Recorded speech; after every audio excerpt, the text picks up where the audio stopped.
আমরা যখন আসি পুরো 8 ফিট 10 ফিট পরিমাণ উঁচু হয়ে যায়, বরফ পরে পুরো বরফের বৃষ্টি, যেটাকে বলি স্নোফল। আপনি যখন ওখানে থাকবেন ওই অবস্থানকালীন সময়ে কেমন লাগবে বা কেমন লাগে, এটা আসলে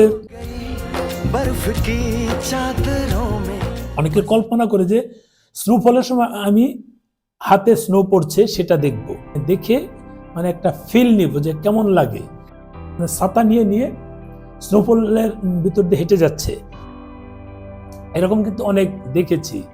কিন্তু আমরা যারা মানে এই ধরনের ভ্রমণ করতে পছন্দ করি, আমরা কি এটা পাবো কিনা, যেহেতু আমাদের সুইজারল্যান্ড বা কানাডা যাওয়া সম্ভব না, সেই সব জায়গায় যারা যেতে না পারি তাদের জন্য কাশ্মীর মিনি সুইজারল্যান্ডও আছে, সেটা কিন্তু আমরা পারি।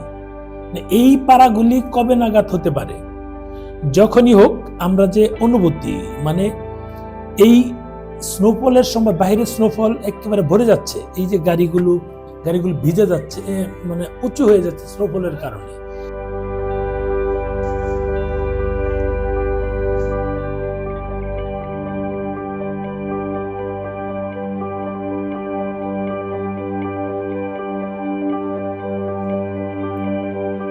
আবার ভিতরে এত ঠান্ডা, মানে -10, -12, -15, -20 এরকম। আমি যেখানে আছি এটা গুলমার্গের বাজারটাই, এখানেই আমাদের সবাই চলে গিয়েছিল, একেবারে গুলমার্গ উপরে কেবল কার আছে, সেখানে আমি যেহেতু যাইনি, আমি এখানে বসেছিলাম আর ভিতরে দেখলাম, অনুভূতিগুলো নিলাম।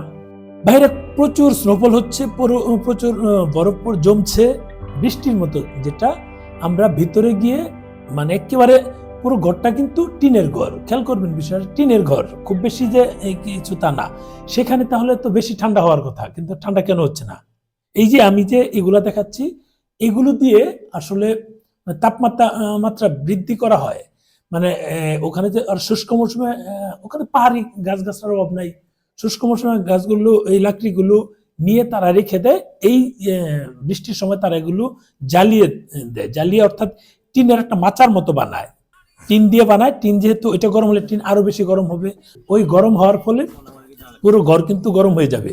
যেমনটা দেখেন, আমরা এখানে কিন্তু বসে আছি, ভিতরে গরম লেগে যায় এমন, বাইরে কিন্তু স্নোফল পড়ছে, ভিতরে টিনের ঘরই, তারপরে গরম লেগে যাচ্ছে। কেন যাচ্ছে আমরা দেখি না, বাইরে যে দেখুন এই যে ধুয়ো বের হচ্ছে, ধুয়োটা কোত্থেকে বের হচ্ছে, কিভাবে বের হচ্ছে, কেন এগুলা ধুয়ো বের? আসলে ভিতরে যখন আগুন ধরানো হয় তখন কিন্তু এই যে ধোঁয়াগুলো থাকে সেগুলো বের করার জন্য একটা পাইপ থাকে, এই পাইপ দিয়ে ধোঁয়াগুলো বের হচ্ছে, আর আমরা ভিতরে যে ওই আগুনের তাপে যে ঘর একটা গরম হয়ে যায়, সেটা ফিল গুলো নিচ্ছি। আবার মজার বিষয় হচ্ছে, এখানে অনেকে রান্না বান্না করে, এখানে